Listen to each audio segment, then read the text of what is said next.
pasaría si la familia más despiadada de la Italia renacentista no fuera solo una advertencia, sino un modelo a seguir? En este episodio entramos en el mundo de Cesare Borgia, el carismático, brutal e infinitamente estratégico hijo de un papa, cuya ascensión y caída ayudaron a dar forma a una de las filosofías políticas más infames de todos los tiempos. Y conocemos a Niccolò Maquiavelo, aún no la leyenda, aún no el cínico, solo un hombre observando el poder de cerca y tomando notas. Esto no es solo una historia sobre política, es sobre ilusión, control y la peligrosa brillantez detrás del nacimiento del poder moderno.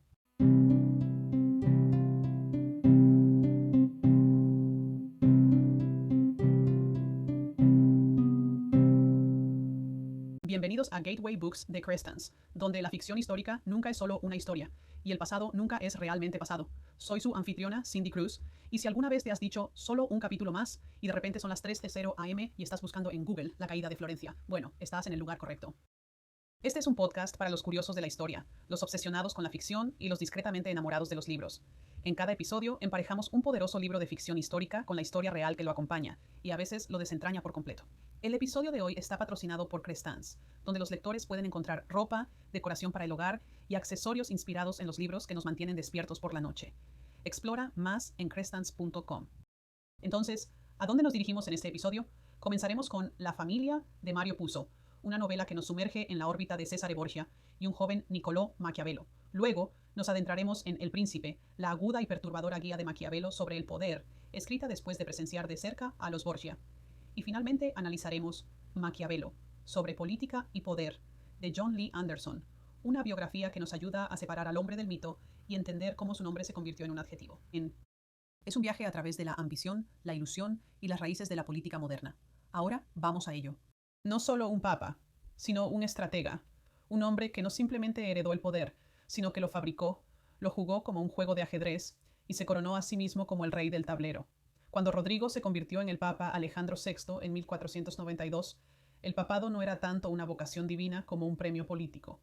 El Vaticano no era solo un centro religioso, era una máquina de riqueza, guerra e influencia, y Rodrigo no pretendía lo contrario.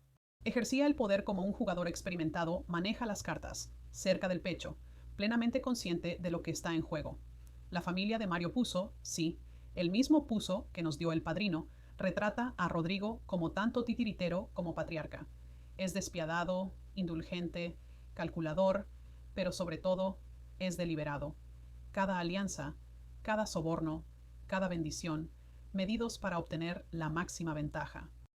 La Iglesia era su imperio, y sus hijos no debían ser ocultados, sino posicionados como armas políticas.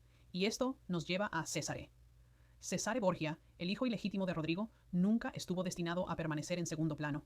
Desde temprano fue nombrado cardenal, no por servicio espiritual, sino como una ventaja estratégica. Un título que abrió puertas, silenció a los críticos y lo colocó exactamente donde Rodrigo lo quería, en el centro del poder. Pero Cesare no estaba hecho para ser sacerdote, y Rodrigo lo sabía. Así que cuando otro hijo, Juan, no estuvo a la altura de la ambición de los Borgia, asesinado en circunstancias misteriosas que la historia aún debate, fue Cesare quien se quitó las ropas rojas y se puso la armadura. El cardenal se convirtió en general, el estratega se convirtió en ejecutor, y Maquiavelo estaba observando. Pausamos aquí porque este es el momento en que la familia y el príncipe comienzan a difuminarse, donde la ficción y la historia, la manipulación y la observación se entrelazan. Maquiavelo, aún un joven diplomático en ese momento, vio algo en Cesare Borgia que lo fascinó. Aquí estaba un hombre que encarnaba todo lo que la República Florentina temía: poder centralizado, fuerza despiadada y astucia política, pero que también representaba algo nuevo, un tipo diferente de líder, no uno nacido en la nobleza o elevado por la tradición, sino moldeado y esculpido por la necesidad, por la oportunidad, por la sombra de su padre y su propia ambición. En La familia, Puzo no romantiza a Cesare, no suaviza la violencia ni disfraza la crueldad. Cesare manda torturar a personas, traiciona a sus aliados, hace la guerra con una mezcla aterradora de elegancia y brutalidad, y sin embargo es magnético, imponente, leal hasta cierto punto. Es fácil leer La familia como una novela de drama dinástico, pero también es una meditación sobre el poder transmitido a través de la sangre y lo que cuesta mantenerlo. Rodrigo sacrifica almas, César sacrifica estabilidad, y el Vaticano, en esta representación, es menos una casa de Dios y más una fortaleza de secretos. Lo que es sorprendente es cómo Puzo utiliza a Maquiavelo no solo como testigo, sino como una especie de sustituto del lector. En la novela, Maquiavelo observa a Cesare Borgia con una especie de asombro intelectual. Ve la violencia, sí, pero también la visión, la claridad, la capacidad de tomar decisiones difíciles rápidamente y sin arrepentimiento. Lo admira, no como una figura moral, sino como una funcional, un hombre que entiende lo que debe hacerse y lo hace.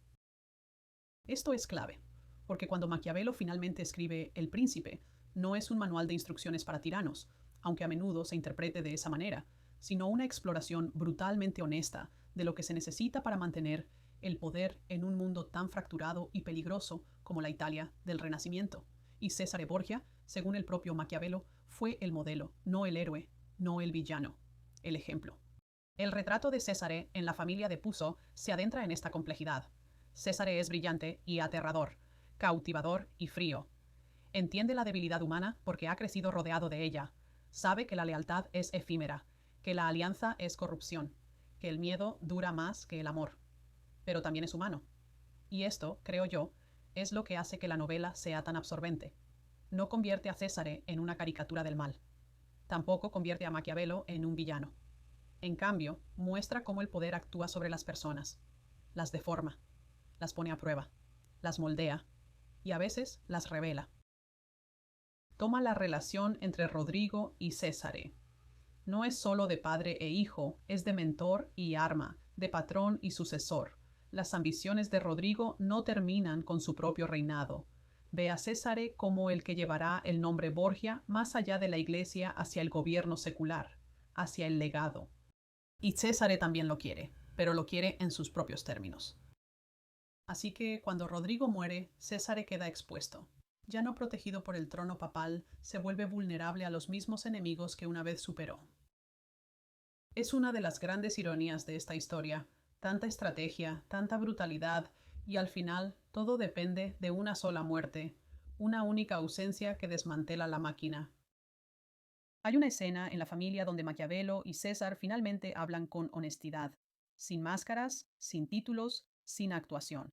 Solo dos hombres que entienden el juego, uno jugándolo, el otro registrándolo.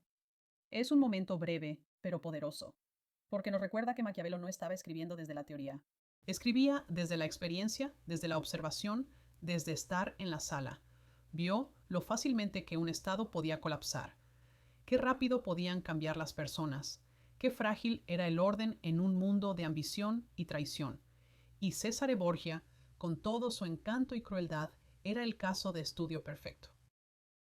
Cuando hablamos de Maquiavelo hoy en día, a menudo olvidamos el contexto. Su nombre se ha convertido en sinónimo de manipulación, de cálculo frío. Ahora, maquiavélico es un insulto. Pero en su época, sus ideas no nacieron de la malicia, sino de la supervivencia. Florencia era vulnerable, Italia estaba fracturada. La Iglesia era tanto política como corrupta. Y Maquiavelo no intentaba crear monstruos, intentaba entender cómo funcionaba realmente el poder. Cesare le ayudó a verlo. En ese sentido, la familia nos ofrece algo raro, una mirada humanizada a las figuras detrás de uno de los tratados políticos más duraderos y malentendidos de la historia. Aporta textura a la mitología, da vida a nombres que relegamos a notas al pie o a arquetipos de villanos, y nos permite preguntarnos, como lectores y pensadores, ¿y si el poder, en su esencia, no es ni bueno ni malo? ¿Y si es solo una herramienta moldeada por las manos que lo sostienen? La familia no responde a esa pregunta, pero se atreve a plantearla. Y cuando la novela termina, nos quedamos no solo con una historia sobre el ascenso y la caída de una dinastía, sino con una inquietud más profunda. La realización de que gran parte de lo que llamamos política moderna nació en habitaciones donde hombres como Rodrigo, Cesare y Maquiavelo una vez estuvieron, y no estaban imaginando un futuro como el nuestro, pero de alguna manera ayudaron a crearlo. Es una cosa presenciar el poder, otra destilarlo. La familia nos da el drama, la sangre, las traiciones, pero El Príncipe es la secuela. Después de la muerte de Rodrigo y la caída de Césare, Maquiavelo se sentó no para lamentar una dinastía, sino para entender qué la hizo surgir y por qué no perduró. El resultado no fue una elegía, fue un manual, y ya sea que lo leamos como sátira, estrategia o manual de supervivencia, el príncipe reformuló el pensamiento político durante siglos. Entonces, ¿qué sucede cuando el observador deja su pluma y comienza a escribir sus propias reglas? Ahí es donde comienza El Príncipe, escrito en 1513, justo después de que Maquiavelo fuera expulsado de la vida política en Florencia. El Príncipe es breve, directo y quirúrgico. No le interesan los ideales. No intenta consolar a nadie. Lo que Maquiavelo nos ofrece en su lugar es una guía brutalmente práctica sobre el liderazgo, despojada de fantasías y vestida con el duro cuero de la realidad. Y al hacerlo, cambió el lenguaje político para siempre. Seamos claros, Maquiavelo no inventó la política de poder, simplemente dijo la verdad sobre ella, en voz alta, en latín y con un tono sin disculpas que incomodó profundamente a la gente. Había observado de cerca a Cesare Borgia, había visto cuán rápidamente cambian las lealtades, cómo las apariencias engañan y cómo la supervivencia favorece a los despiadados. Y cuando se sentó a escribir, Maquiavelo no estaba ofreciendo consejos para los de buen corazón. Estaba escribiendo para un mundo ya empapado en traición. El Príncipe comienza con una discusión sobre los tipos de principados y cómo se adquieren. Hereditarios, recién conquistados, por fortuna o habilidad. Pero muy rápidamente se adentra en un territorio más provocador. Maquiavelo escribe: «Es mejor ser temido que amado, si no puede ser ambas cosas». Es la frase que se cita más, pero no es toda la historia. Maquiavelo no estaba abogando por la crueldad por el simple hecho de ser cruel. Él argumentaba que los líderes deben entender cómo se comporta realmente la gente, no cómo desearían que se comportara. El amor, dice, es frágil, depende de la buena voluntad de los demás. Pero el miedo perdura, el miedo se puede gestionar. Eso no significa que estuviera promoviendo la tiranía. De hecho, gran parte de El Príncipe trata sobre el equilibrio, ser temido, pero no odiado, ser flexible, pero no débil, cumplir tus promesas, pero solo si es seguro hacerlo. No es moral, es estratégico.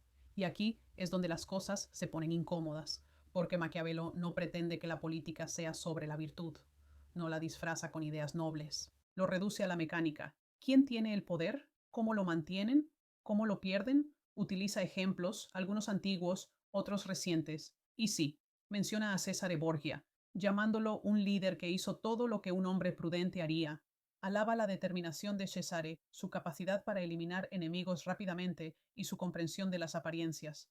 Cuando Cesare quería parecer misericordioso, no solo daba un discurso, organizó una ejecución pública de su más cruel ejecutor, dejando que la gente pensara que se había hecho justicia. ¿Fue manipulador? Absolutamente. Pero a los ojos de Maquiavelo, funcionó. Y ese era el punto. Una de las ideas más importantes y malentendidas en El Príncipe es la virtud. En italiano moderno parece virtud, pero en el uso de Maquiavelo no significa bondad, significa habilidad, audacia, la fuerza de carácter que dobla la fortuna a la voluntad de uno. Un buen líder, según Maquiavelo, no es alguien que espera el momento adecuado, es alguien que crea el momento adecuado. La fortuna, en su opinión, no es un regalo, es una tormenta, impredecible, violenta e indiferente a la virtud. No puedes razonar con ella. Solo puedes prepararte para el impacto o aprender a montar la ola y dirigirla hacia donde necesitas ir. Maquiavelo no creía en la suerte. Creía en la preparación, en la audacia, en líderes que no esperan la oportunidad. Construyen una puerta, la abren de una patada y pasan antes de que se cierre. Aquí es donde El Príncipe se convierte en algo más que un manual. Se convierte en un espejo. Maquiavelo no escribió este libro en un vacío, lo escribió en el exilio, desesperado por volver a la vida política, esperando que la familia Medici, que acababa de regresar al poder en Florencia, notara su brillantez y lo invitara a regresar. El Príncipe era esencialmente una solicitud de empleo y una arriesgada. Imagina proponer un libro a tus enemigos, explicándoles cómo podrían gobernar de manera más efectiva y esperar que te lo agradezcan. Ese era Maquiavelo. Pero los Medici no lo recompensaron. Lo ignoraron. El libro circuló discretamente, leído por políticos y académicos, pero no se publicó oficialmente hasta después de la muerte de Maquiavelo. Y cuando finalmente se hizo público, escandalizó a casi todos. La Iglesia Católica lo prohibió. Los moralistas lo condenaron. Los líderes políticos lo temieron, porque decía en voz alta lo que todos pensaban en silencio. Admitía que la política no es una prueba de pureza, que los mejores líderes son a menudo los más pragmáticos, que la supervivencia a veces requiere traición, y sin embargo hay una extraña claridad en El Príncipe. A pesar de todo su cinismo, hay algo refrescante en su honestidad. Maquiavelo nunca nos dice que seamos crueles sin razón. Nunca dice que mentir sea bueno. Lo que dice es que un líder debe estar preparado para hacer cosas desagradables cuando sea necesario, que la moralidad es importante, pero la supervivencia es urgente, y que pretender lo contrario no te hace bueno, te hace vulnerable. Es un mensaje duro, especialmente en un mundo que quiere a sus héroes puros y a sus villanos obvios. Pero Maquiavelo no creía en estas categorías, creía en los resultados, en los hechos, en la acción. Escribe: un hombre que desea profesar la bondad en todo está destinado a la ruina entre tantos que no son buenos. Es una línea brutal, pero también profundamente práctica. Entonces, ¿cómo leemos El Príncipe hoy en día? Algunos lo ven como una sátira, una advertencia codificada sobre los tiranos. Otros lo ven como realismo político en su forma más cruda. Otros más lo descartan como algo anticuado, un vestigio de un pasado violento. Pero la verdad es que El Príncipe nunca nos ha abandonado realmente. Su influencia está en todas partes, en la estrategia de campaña, en la política exterior, en las maniobras corporativas. El idioma puede haber cambiado, pero las preguntas fundamentales siguen siendo las mismas. ¿Cómo obtienen poder los líderes? ¿Cómo lo mantienen? ¿Y qué están dispuestos a sacrificar en el camino? Cuando se combina con la familia, El Príncipe se siente como un paso natural, no como un relato ficticio, sino como una disección. Pasamos de ver a Cesare Borgia ejercer el poder, a leer a Maquiavelo analizarlo. Es una combinación extraña, ficción y teoría, sangre y tinta, pero juntas cuentan una historia que es tanto intemporal como profundamente humana. Porque en el fondo del Príncipe no hay crueldad, hay ansiedad. Un miedo a la inestabilidad, un miedo a la debilidad, y el ardiente deseo de entender cómo liderar en un mundo donde la moralidad es a menudo la primera víctima del poder. Al final del libro, Maquiavelo no ofrece respuestas fáciles, no promete justicia, simplemente ofrece una manera de sobrevivir, con tu estado intacto, tus enemigos neutralizados y tu poder asegurado. No es idealista, no es reconfortante, pero es honesto. Y quizás eso es lo que ha mantenido a El Príncipe vivo durante más de 500 años. No su crueldad, sino su negativa a mentir sobre el costo del liderazgo. Después de leer El Príncipe, es fácil imaginar a Maquiavelo como frío, calculador y tal vez incluso peligroso. Un intrigante político con túnicas manchadas de tinta, garabateando planes de manipulación desde algún oscuro estudio florentino. Pero esa imagen es solo una parte de la historia.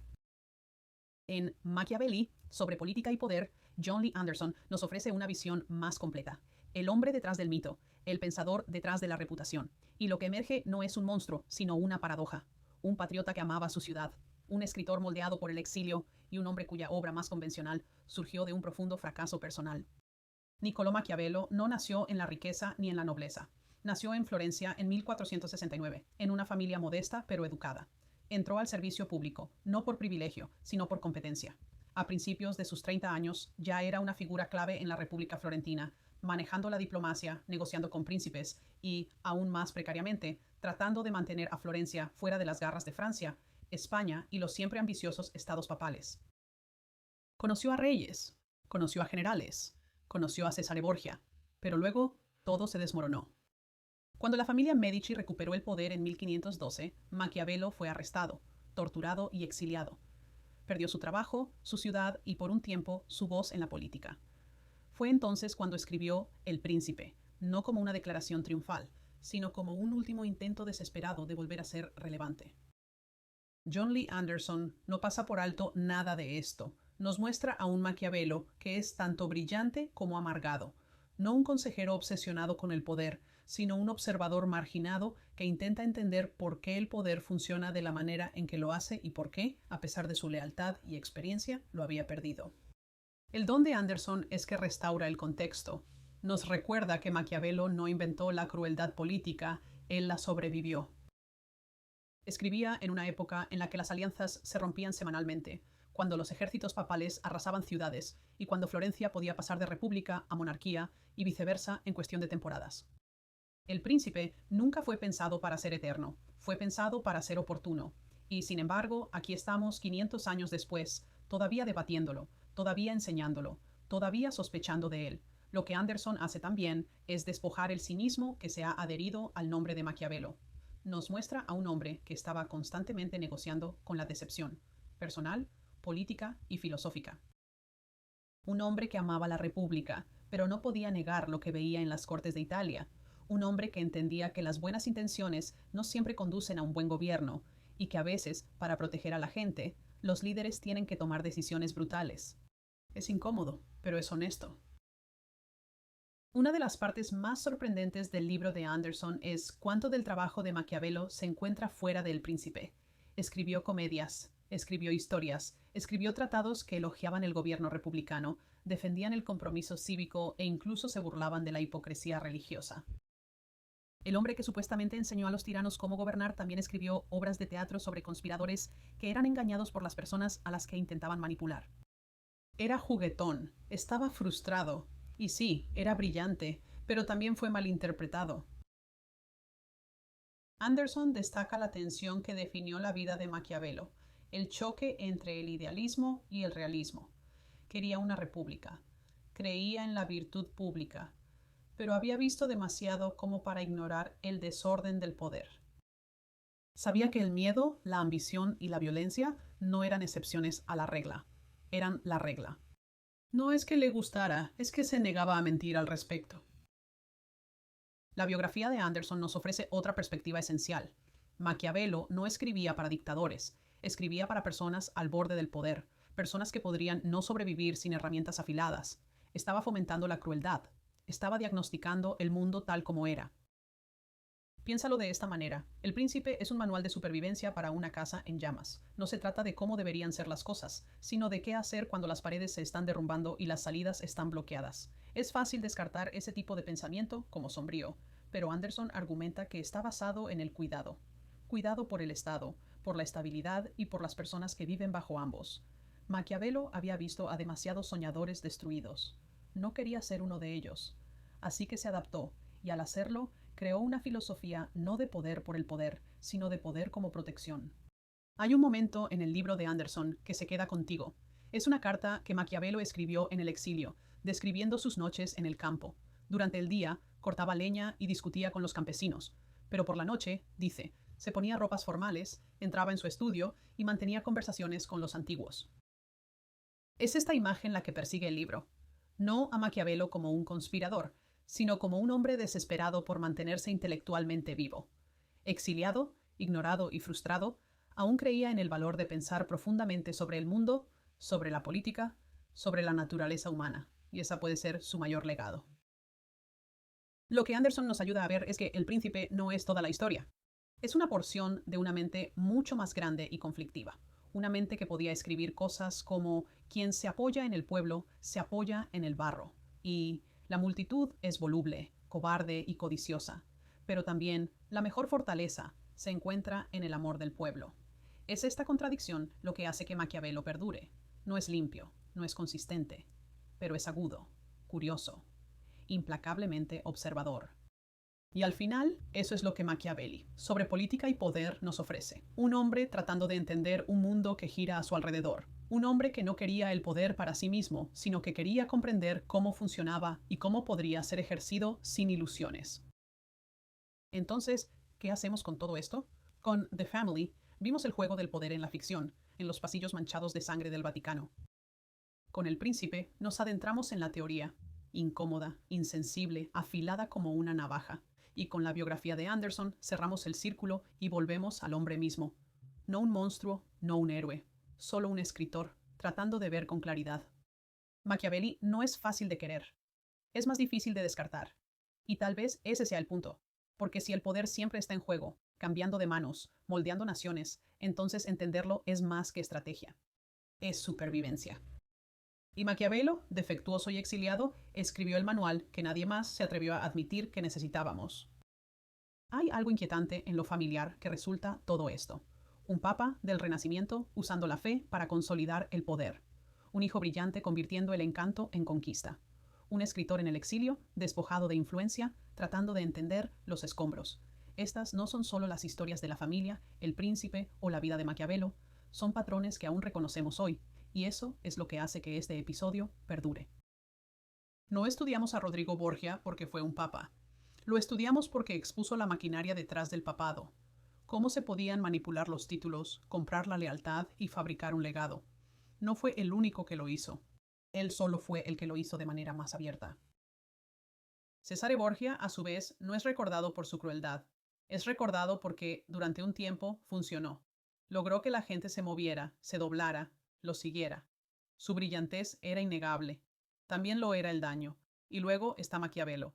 No un gobernante, no un general, ni siquiera un ganador. Solo alguien que observaba cuidadosamente, que entendía que las apariencias importan más que las intenciones y que el poder, si no se examina, tiende a devorar. Pero lo que el príncipe nunca dice del todo, y lo que la biografía de Anderson nos ayuda a ver, es que Maquiavelo no admiraba el poder por sí mismo, admiraba el control, la claridad, la idea de que la política podría estudiarse como un motor y hacerse funcionar de manera más honesta una vez que dejemos de fingir que se alimenta de pureza. Y eso es lo que lo hace relevante, no su crueldad, sino su negativa a mirar hacia otro lado. Esta reflexión es incómoda porque nos exige algo. Nos pregunta, ¿qué tipo de poder aceptamos cuando nos beneficia? ¿Qué toleramos en los líderes siempre y cuando funcione? ¿Y cuándo dejamos de decirnos a nosotros mismos que la moralidad y el liderazgo siempre están alineados? Leer estos libros juntos no ofrece respuestas fáciles, pero sí nos ayudan a hacer mejores preguntas, porque tal vez el punto no sea decidir si Maquiavelo tenía razón. Tal vez el punto sea entender lo fácilmente que la historia se repite cuando no nos damos cuenta de las fuerzas que la impulsan. Gracias por acompañarme en este episodio de Gateway Books de Crestans. Si este viaje a través de la ambición renacentista, la filosofía política y el legado maquiavélico te ha hecho pensar un poco diferente sobre el poder, entonces hemos logrado nuestro objetivo. En Crestans creemos que los libros no solo cuentan historias, sino que abren puertas, y cuando las cruzas, te llevas algo contigo, una pregunta más aguda, un pensamiento más profundo, una perspectiva cambiada. Puedes explorar más en crestans.com, donde encontrarás diarios, equipo y decoración para el hogar inspirados en los libros que moldean nuestra visión del mundo y de nosotros mismos. Hasta la próxima, sigue leyendo con intención y mantén la curiosidad sobre las fuerzas que moldean las historias en las que vivimos.